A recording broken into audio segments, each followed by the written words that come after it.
This episode is brought to you by Progressive Insurance. Whether you love true crime or comedy, celebrity interviews or news, you call the shots on what's in your podcast queue. And guess what? Now you can call them on your auto insurance too with the Name Your Price tool from Progressive. It works just the way it sounds. You tell Progressive how much you want to pay for car insurance, and they'll show you coverage options that fit your budget.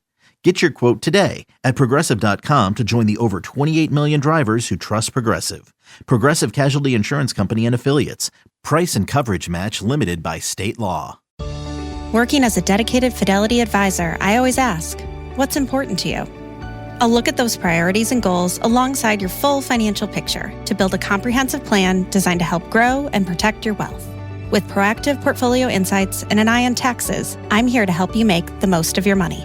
I'm Laura Maxwell, and I'm a dedicated Fidelity advisor. Learn more at fidelity.com/wealth. Investment minimums apply. Fidelity Brokerage Services, LLC, member NYSE, SIPC. At T-Mobile, we'll give you 4 free 5G phones and 4 lines for only $25 per line per month with eligible trade-ins. And no, it's not a contest. It's every day for a limited time. Everyone's a winner on America's largest 5G network. Minimum of 4 lines for $25 per line per month with autopay discount using debit or bank account. $5 more per line without autopay. Up to $830 off each phone via 24 monthly bill credits plus taxes, fees, and $10 device connection charge. For well-qualified customers, contact us before canceling entire account to continue bill credits or credit stop and balance on required finance agreement due. Bill credits end if you pay off devices early. See T-Mobile.com. Hey, anyone know what channel the game's on? We know. Download the Sports on What app today and always know how to watch the game. Satellite, cable, or streaming. Sports on What knows the channel the game is on, and you can too. Subscribe today to start your 7-day free trial. Sports on What? We know.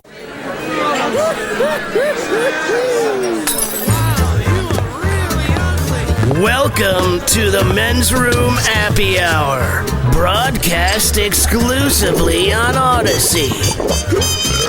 Let the shenanigans begin. All the Charles, welcome to Men's Room Appy Hour, episode number 56. Thank you for joining us exclusively on the Odyssey app. All the way back to 56. Huh? Well, Steve just turned 56. Oh, it's true. So we're celebrating his birthday on our Men's Room Appy Hour. Yeah, very good. This Lawrence Taylor year. 56, that's right. Probably the greatest outside linebacker to ever play the game. Oh, yeah, redefined the game. Him and Gastineau and a couple other guys, they really changed the game back in the day. Yeah, 56. But today, what a day it was. Actually, we taped this on Wednesday because we normally tape on Thursday. A little peek behind the curtain here. We can't fake this. Because we're down at the stadium on Thursday. See, we can't tape it on Thursday, so we're taping it on Wednesday, so you can get it on Friday. So we just want to say what a wonderful time we had at Pioneer Tacos and Tequila yesterday. I'm still hurting. Opening day. Who would have thought the Mariners would have put up 56 points? No kidding, man. On the 56th episode. What an amazing day. I want to thank all 56 runs? Yeah. God, I never thought I'd see that in my life. I want to thank all of the hot, attractive women who came up and talked to me. Oh, yeah. At Pioneer Tacos. I mean, it was one after another. Dozens, man. After another. Baseball's good for that, but I've never seen anything like that in one bar in my life. It was amazing. Miles, you were absolutely swamped the entire time. I was surprised that you got back to even do the show. I know, too. They were ripping you off the stage as soon as we went to break. I think I had to use a washcloth when I got home just to wipe the lipstick off of all of my face. It was kind of crazy, dude. It was a little weird. I don't know what was going on down there. You handled it amazing. Absolute mayhem. There was a reason why I couldn't get up to use the bathroom a couple times.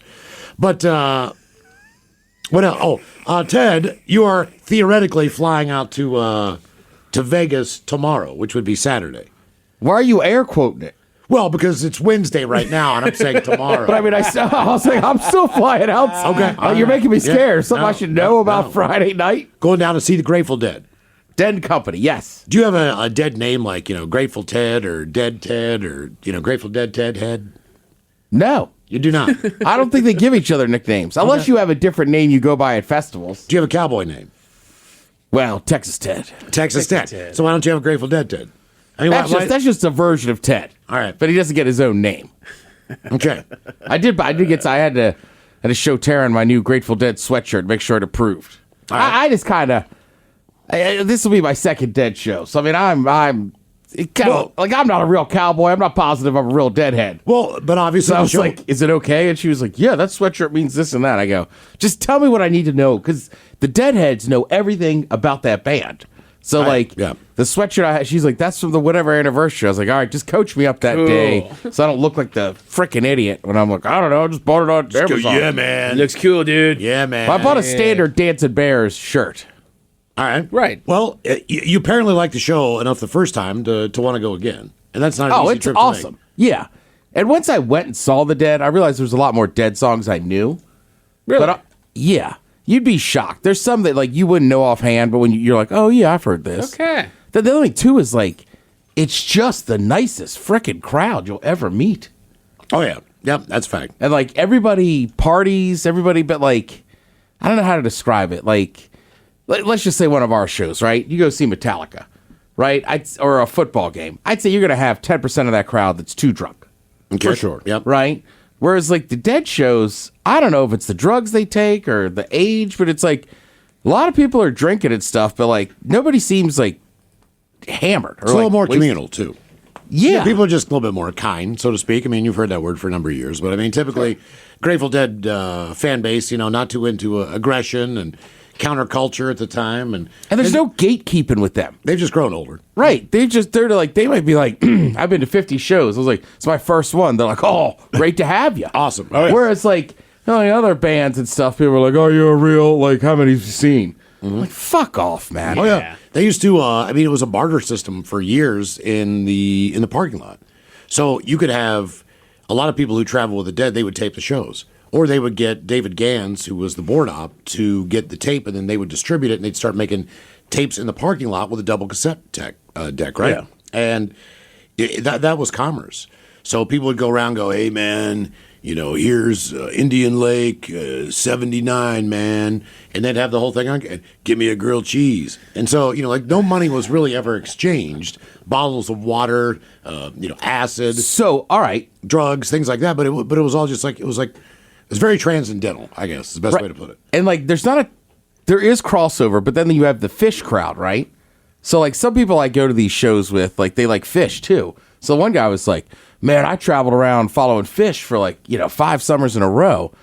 And I go, I bet you drank a lot of Sammy Smith's oatmeal stouts. And he's like, I drank so many of those. How did you know? And I was like, when I worked at that liquor store in College Park, every summer, the one guy would just buy as much Sammy Smith oatmeal stout, and then he would follow fish around. And I don't know if he sold them or bartered with these bottles. Probably both. But, that's a thing. That's the other thing that's weird, is that crowd, they don't drink a ton, but they drink, the headiest, strongest IPAs you can find. And the guys that are on the road who are following the band, they will trade for future shows. So they'll have tickets. They might have extra tickets. And then they'll trade dude, I've got 2 extra Phoenix, man. You give me 2 extra Denver. And then they meet up again in Denver and in Phoenix. And they keep this whole thing going. Yeah. Who found out the grilled cheeses? Because it's not just them. You go to Burning Man, every festival I've gone to, and it's never peanut butter and jelly. It's always grilled cheese. It's always grilled cheese. And Mike, you've never done psychedelics, but it's hard to eat. Food doesn't taste that good, but grilled there's always room for a grilled cheese. Oh, yeah. It's the perfect snack. Yeah, because you're not eating. That would crack the mold there. You can eat. It's unreal. I can't explain it to you. You can eat grilled cheese on acid. That's basically what it comes down to. There's not a lot of heavy chewing. There's not a lot of heavy chewing involved. Sure, but that helps. It's buttery, so it's got flavor to it. Not that I've done it, but trying to eat a muffin on acid after you've been on a river all day is tough. It's too dry. It's dry, and you're dying laughing. Some milk, man. Oh my God! It took me I swear to God, it took me half an hour to eat one muffin. That's why grilled cheese is one of the great stoner foods. Yeah. Okay. But the thing is, man, you'll make a grilled cheese, and then 5 minutes later, you want another one. You're up and you're making another grilled cheese. But you could have just made 2, but you don't. I just want one grilled cheese. Right. The next thing you know, you're taking the butter back out. I don't even think you need to be stoned. The last time I made a grilled cheese in my house, right? I made one, and then, it could have been 2 minutes later. I was like, I'm just cooking another one. Yeah, I did the same thing. Fuck it. Yeah, right. Made one for the kid. I took a bite, and I'm like, fuck, I'll make one. Then I finished mine. I'm like, fuck, I'll make another one. Yep. Yeah. Yeah. It just becomes this constant, never-ending cycle. Well, it's like I try to be good and use, Dave's Killer grainy whatever bread, and that. But it's now I've eaten green label. Now I've eaten 2 of them. I could have just used white bread. Yep. Speaking of Vegas, we found out that we interviewed Gene Simmons a week or so back, and he was going to be down Simmons of KISS. And he was going to be down at Muckleshoot Casino Yes, he And did. so he had a gig like April 8th, maybe? Yeah, that sounds right. Whatever the Tuesday night is. So they canceled it. They canceled like 12, 13 shows pretty abruptly. When we had Gene, before we had Gene on, the shows weren't canceled. We taped it before we aired it. Hey, it's Gemma Spegg, host of the Open Mind original podcast, Mantra.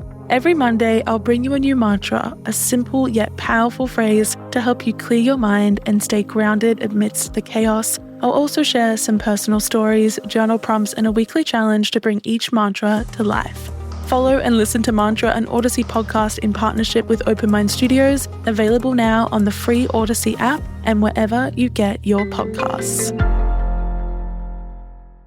And then we go to air it on Friday, and it turns out the show had been canceled. And we're like, well, fuck. What the damn was the point of this interview? Right. But Gene was like, for $12,000, you can be my roadie for a day. Like, you pay him to work for Gene. Like, he had all this stuff. We were listening to this shit. He fit the bill. Like, oh my God, dude. What was it, within 2 minutes he had already pitched something that he had? Our speculation was one of two things. Number one, either he got another gig, he got more money for something, or maybe tickets weren't selling that well, which I don't believe. You don't just chunk off 8 dates in a row. Sure. I mean, there's going to be some shows that sell out within that. And, you don't just wipe the whole fucking 8 schedule top clean. And they did. And it turns out that KISS is playing in Vegas. I don't know how soon that is. I think it's November, and it's 3 dates. So I wonder why. Well, either way, he canceled all the April dates. Right. So I don't know if they're needing to practice or he just thought that this was. Motherfucker's been playing these songs for 50 years. What's he the knows difference? the goddamn Yeah, song. what's he got practice? They just finished playing, December 31st, I guess it was, in New York City. They don't need to practice. I think he's like, how much money am I going to get for these 3 fucking dates? All right. I ain't doing shit. Sorry, band that Gene I hired. Simmons. I'm Gene Simmons from fucking KISS, and I'm taking a fucking break until November. So, and apparently the thing with this Vegas, not even residency, they're there for as long as any normal person goes to Vegas. It's 3 nights. Oh, yeah. That's it. Yeah. So it's not like some big ant, no makeup.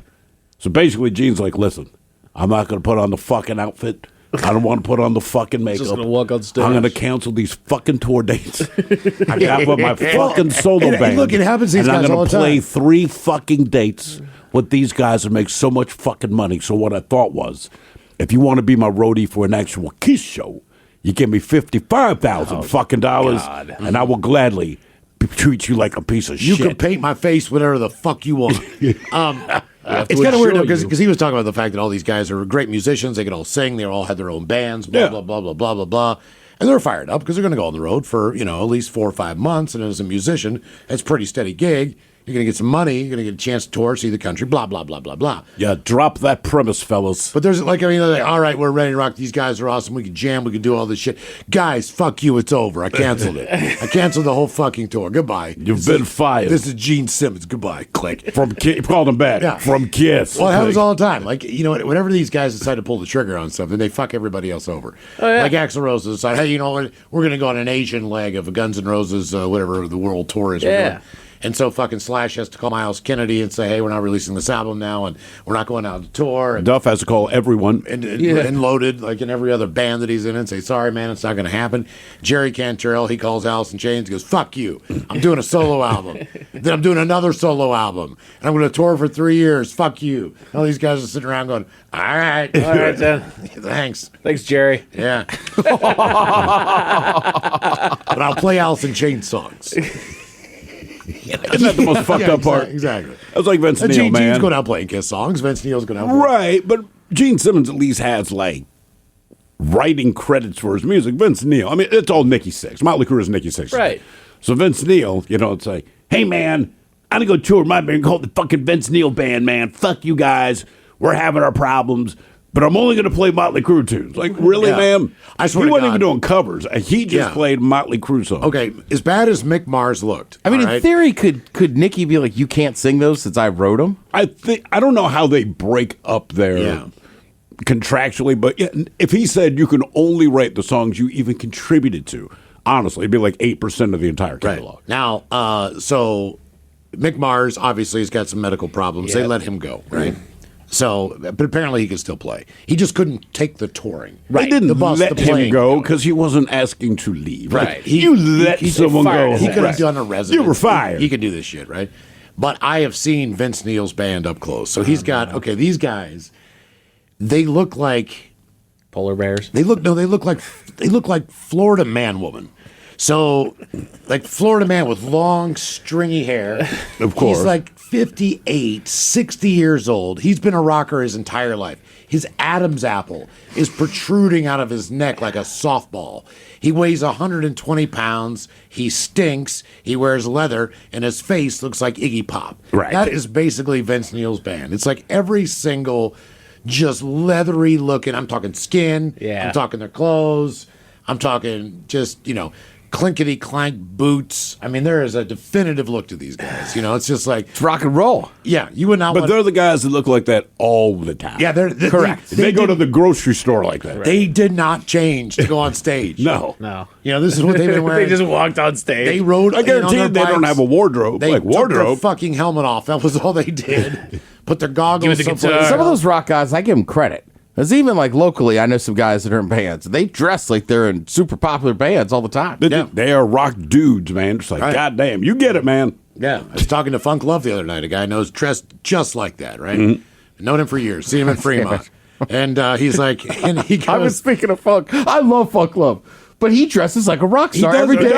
It doesn't matter what it is. He could be going to fucking 7-Eleven. Always. And just coming back home. He's like Lenny Kravitz, dude. yeah, Seriously. He's fucking scars, leather, you name it, this mother. But he kind of owns it. You could, like Stephen Pierce, you can hear him jingling down the Right. fucking road from a mile away because he got 9 chains on his wallet and shit. But I saw him the other night. And ironically, I went to his girls' bar a couple weeks ago. And there was a Dead cover band playing. They play every Monday night. They're awesome. Yeah. I saw them in Nectar, and I've seen them many times up there. That's unreal. That's a fun Monday night. Friday night, good bands there, too. So I go, I'll tell you about Castle the other night there, but not on this podcast.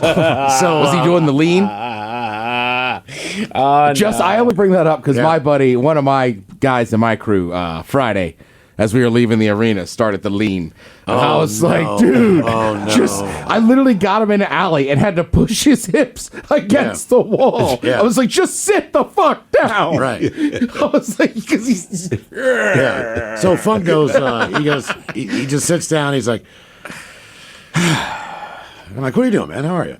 He's like, man, just fucking tired, man. I'm like, why are you tired? He's like, it's a long day at work. And I'm like, you have a fucking job? Yeah, right. Funk, you have a job? And he's like, yeah, man, I've got a job. Yeah. What the fuck did you think, man? I'm like, I just thought you were kind of like a rock star, man. I didn't really know you had a fucking But that's the job. vibe he gives. Yeah, I know. I'm saying, I like, have no idea what the fuck he does, but every time you see him, it's very, very rock and roll. Oh, yeah. Again, he's like Yeah. Lenny Kravitz to me. I don't know why I was shocked. I was like, you got a fucking job? What do you do? He's like, construction. And I was like, get the fuck out of here. I just thought he made You money mean- being cool. You mean if I needed something done to my house, I could just fucking call you? Are you serious? You're a handyman? God damn it. It's like, I've got your number. You know how hard to find someone to come over and do shit? That's what you do? Come over dressed like Lenny Kravitz and fucking Put up drywall. fix my toilet. I'd take a picture of the back like, check us out, man. I'm so loaded. Lenny Kravitz fucking fixing my toilet. I do like that guy, though. Yeah, he's a great guy. All right, there's your podcast. Seriously, he's awesome. Ted, enjoy the Grateful Dead down in... That's not the right one. Oh, down, yeah. Thank you for joining us for episode number 56 of the Men's Room Appy. Yes. It's great seeing you guys tomorrow. You okay, man?